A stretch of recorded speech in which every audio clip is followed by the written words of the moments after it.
Hey Tag Fam, this is Sebastian Castro and you're watching Stay Cast Confessions exclusively for Tag Media Chicago.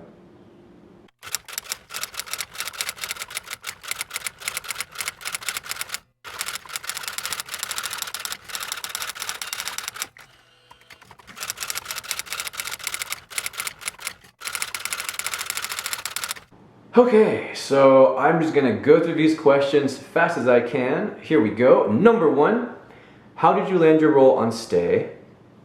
What was the audition process like? And how did you feel after being chosen?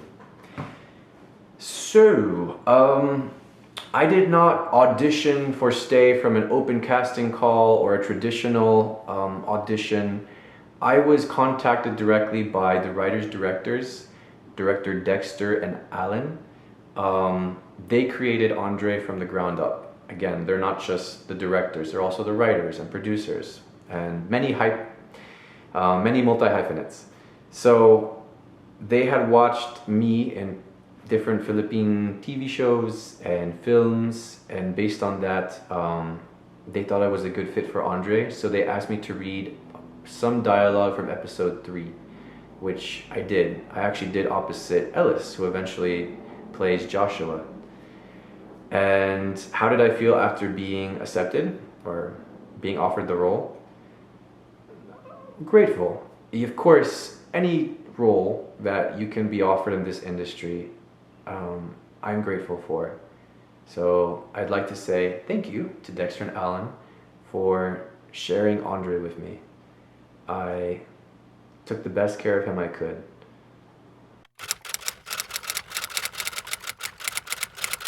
Well, I would say yes. I think there's a million things I have auditioned for but I did not get in my life. So there's always, you have to, I think, when it comes to acting, be ready and expect rejection and let it just fall on you like water that just, rushes to you but rolls off your back, right? It's just something to expect, get used to, and move on from, basically.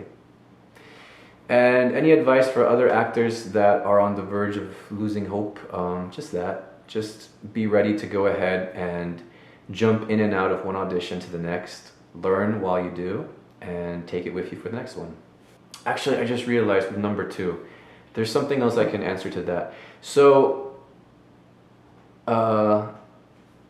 I essentially was kind of forced to leave Philippine show business for a few years because of the pandemic. So when the pandemic happened, I knew, 1, the film industry was shutting down completely, but 2, I knew that there was going to be a travel ban, a nationwide Philippine travel ban, that was going to stop me from coming back and forth. So I made the decision to immediately go back to the US where my family lives, because I didn't want us to go through a global pandemic and not be with them. That said, I have not always been close to my family. We have had a lot of issues in the past. But the pandemic did bring us closer together, which I appreciate. I also, being here, couldn't do work in Philippine show business while living in the US. So I had to do something I'd never done before. And I got my real estate license, studied, got it, started working here immediately.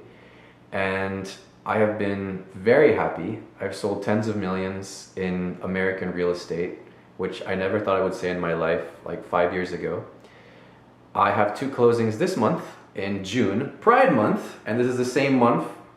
So the same month that Stay is coming out, I have 2 closings, and you can go to my Instagram if you want to see the houses we're closing on. Next question. Yeah, so I would say the role I live in reality, the role of being a gay man in actual life, probably prepared me for playing this. I know what it's like to be gay. I know what it's like to go through some experiences straight people will never, like coming out. That's something that only we as queer, non-cis people have to occasionally go through. So that helped. I've also played a combination of gay characters, straight characters, and I would say that some of the queer characters I've played in the past certainly helped inform how I was going to play Andre. So, a combination of all of that, I suppose. Next question. So there's nothing I hate about Andre. I don't, how could I? But I'll start with things I admire. So, Andre's hardworking. He loves his friends and families to death. There is nothing he will not do for them. And things I wouldn't say I hate, but things I don't like, he is very gullible. So much I want to slap him sometimes. But I love Andre, and he falls on his face a lot, but he does what we all do. He picks himself up and he figures it out. So, go Andre! I'm rooting for you, bud. You got this. Number 5. I have 2 favorites. The first one is the ending of episode 2. I like how that came out. I don't want to spoil by describing too much. Number 5. Oh, I think episode 5 or 4. We shot this so quickly, but there's a scene where I teach Joshua a couple Philippine words, and it's absolutely adorable how it came together as well. So I think those are 2 of my favorites, but I don't want to say more because I don't want to spoil it. Next.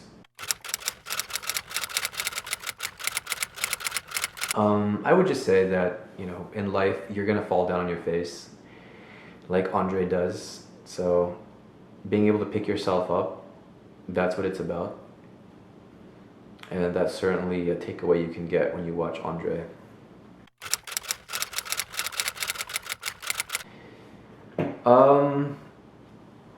There's no major example that comes to mind. I think I've been lucky in a way. I try to think about people and how what I do or say will affect them.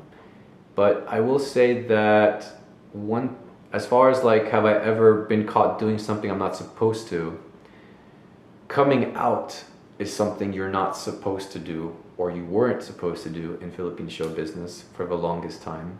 So I certainly would say that is something that people think we're not supposed to do, but I did choose to come out a decade ago. I'm happy I did. I wouldn't change it, take it back, none of that. I think ultimately, as long as you are honest and straightforward with the people you work with, you'll be okay. I don't know about proudest, but I was very, very happy to have finally bought my first house last year. I will share that me and my family have not always gone along. When I first came out, I was still a teenager. My parents disowned me. They wanted nothing to do with me. So there was a brief point in my life where, like the name of the show, I did not have a place to stay. The BL series. So I was struggling a lot financially right around 17, 18, 19. And I know that for many years, I felt like I hated that I didn't feel like I had a home. I hated that there wasn't a place that was just mine. So it meant the world to me to be able to 2 years ago finally buy my first home. I haven't shared a pic of it or shared it with my social medias, but I will soon. I will one day let you guys take a peek. Yeah.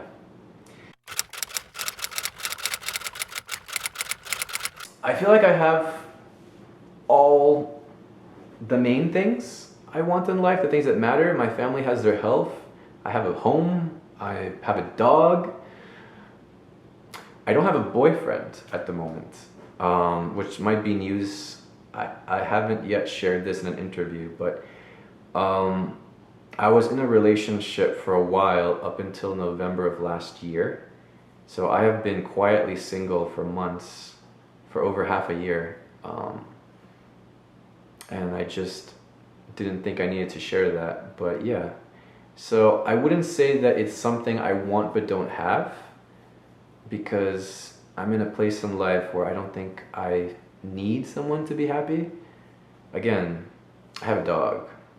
And honestly, when I think about it, it's like dog and boyfriend, dog, boyfriend. I love my dog. She is my life. I am in a happy, long-term relationship with my dog, and you know, I'm good. Next question, number 9. So there are a lot of things people have done over the years.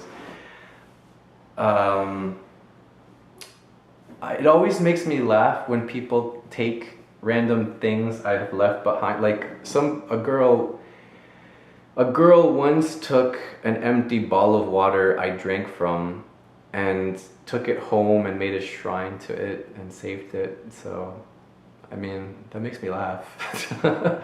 But if there's something that you have done before that for me is sincere, I love it when people tell me about how my coming out made theirs a little easier, because I know when I was a teenager and when I was 17, it felt like there was nobody that was out. Certainly not when I was 13, 15. Even in US show business, there was a very limited number of people out when I was 13, 15. So if I know how much it meant to me to see people come out in this industry.